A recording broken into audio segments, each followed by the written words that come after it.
या देवी सर्वभूतेषु शान्तिरूपेण संस्थिता।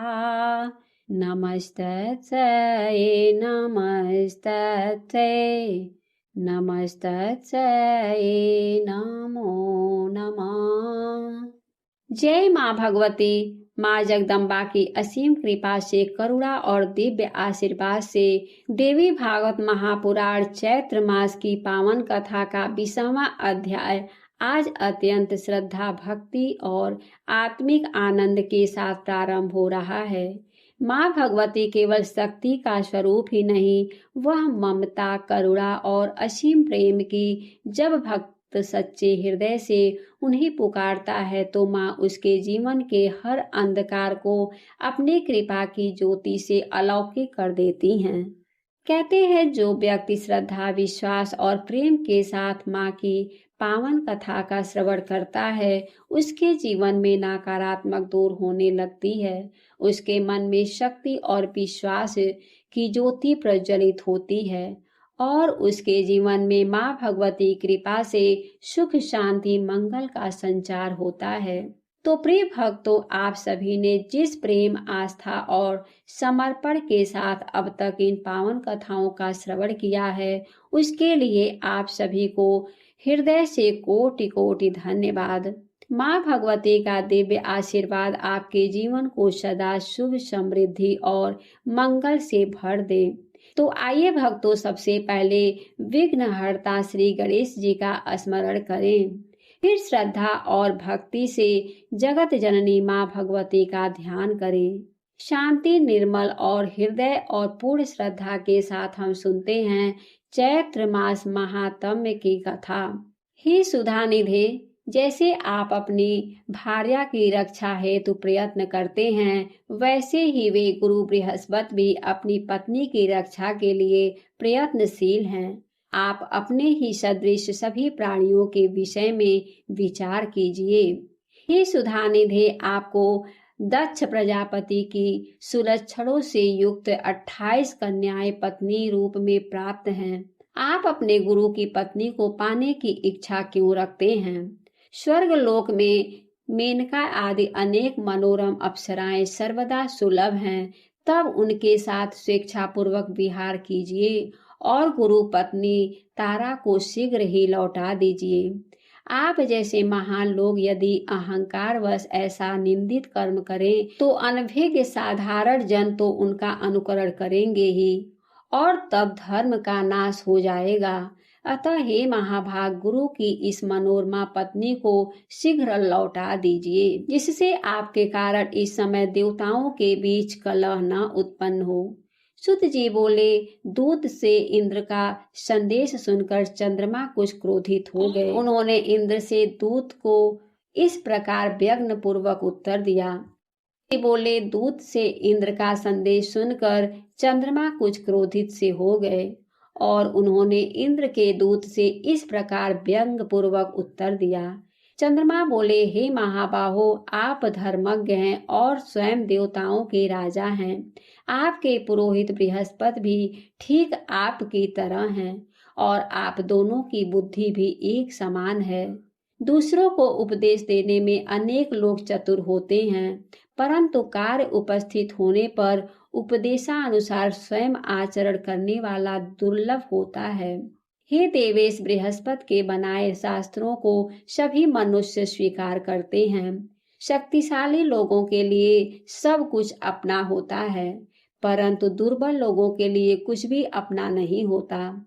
तारा जितना प्रेम मुझसे करती है उतना बृहस्पति से नहीं, अथवा अनुरक्त स्त्री धर्म अथवा न्याय से त्याज कैसे हो सकती है। जीवन का वास्तविक सुख तो प्रेम रखने वाली स्त्री के साथ ही होता है, उदासीन स्त्री के साथ नहीं। इसलिए हे दूत, तुम जाओ और इंद्र से कह दो कि मैं इसे नहीं दूंगा। हे सहस्त्राक्ष, आप स्वयं समर्थ हैं, आप जो चाहे वो कीजिए। सुत जी बोले, चंद्रमा के ऐसे कहने पर और चंद्रमा ने जो कहा था वह सब उसने इंद्र से कह दिया। इसे सुनकर प्रतापी इंद्र भी अत्यंत क्रोधित हुए और गुरु बृहस्पति की सहायता के लिए सेना की तैयारी करने लगे। दैत्य गुरु शुक्राचार्य चंद्रमा तथा देवगुरु के विरोध की बात सुनकर बृहस्पति से द्वेष के कारण चंद्रमा के पास गए और उससे बोले कि आप तारा को वापस मत दीजिएगा। हे महामते, हे मान, यदि इंद्र के साथ आपका युद्ध छिड़े तो मैं भी अपनी मंत्र शक्ति से आपकी सहायता करूंगा। गुरु पत्नी से अनाचार की बात सुनकर और शुक्राचार्य को बृहस्पति का शत्रु जानकर शिव जी भी बृहस्पति की सहायता के लिए तैयार हो गए। तब तारकासुर के साथ हुए युद्ध की भांति देव दानवों में संग्राम छिड़ गया। यह युद्ध बहुत वर्षों तक चलता रहा। देव दानवों का यह संग्राम देखकर प्रजापति ब्रह्मा जी हंस पर सवार होकर उस कलेश की शांति के लिए रण स्थल में शीघ्र पहुँचे। भगवान विष्णु को बुलाकर मैं तुम्हें समूल नष्ट कर दूंगा। तत्पश्चात लोक पितामह ब्रह्मा जी ने भृगुनंदन शुक्र को भी युद्ध से रोका और उनसे कहा कि हे महामते, दैत्यों के संगम से क्या आपकी बुद्धि अन्यायुक्त हो गया है। तत्पश्चात ब्रह्मा जी की बात सुनकर शुक्राचार्य चंद्रमा के पास गए। उन्होंने चंद्रमा को युद्ध से रोका और कहा कि तुम्हारे पिता ने मुझे भेजा है, तुम अपने गुरु की पत्नी को तत्काल छोड़ दो। सुत जी बोले, शुक्राचार्य की यह अद्भुत वाणी सुनकर चंद्रमा ने बृहस्पति को गर्भवती सुंदरी प्रिय भार्या को लौटा दिया। पानी को पाकर देवगुरु बड़े प्रसन्न हुए और आनंदित पूर्वक अपने घर चले गए।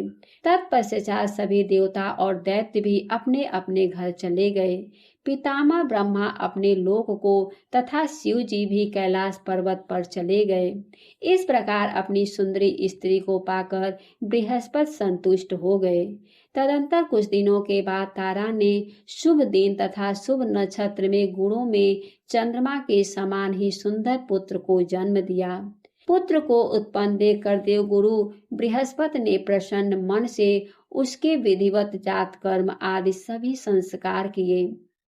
हे श्रेष्ठ मुनियों, चंद्रमा ने जब सुना कि पुत्र उत्पन्न हुआ है, तब बुद्धिमान चंद्रमा ने बृहस्पति के पास अपना दूत भेजा और कहलवाया कि हे गुरु, यह पुत्र आपका नहीं है, क्योंकि यह मेरे तेज से उत्पन्न है।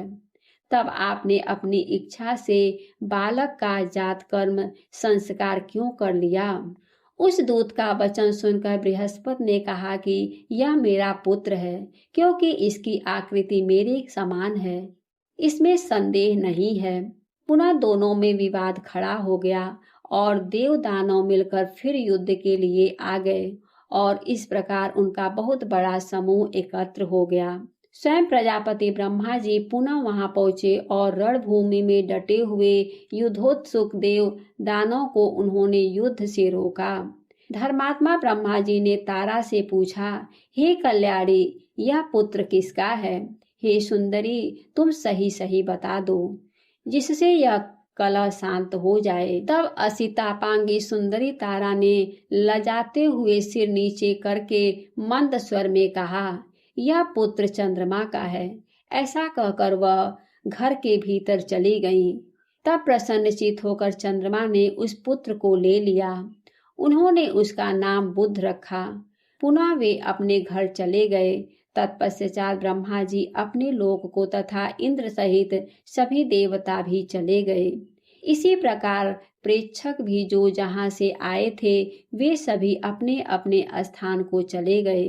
हे मुनिजन, इस प्रकार गुरु के क्षेत्र में चंद्रमा से बुद्ध की उत्पत्ति का यह वृतांत जैसा मैंने पूर्व में सत्यवती पुत्र व्यास जी से सुना था, वैसा आप लोगों से कह दिया। आज का अध्याय समाप्त हुआ। उम्मीद है कि आज की कथा आप सभी को पसंद आई होगी। वीडियो अगर अच्छी लगी हो तो वीडियो को लाइक करके, अगर अभी तक आपने हमारे चैनल को सब्सक्राइब नहीं किया तो प्लीज़ हमारे चैनल को सब्सक्राइब करें। हमारे वीडियो को देखने के लिए आप सभी को बहुत बहुत धन्यवाद। जय श्री कृष्णा। राधे राधे।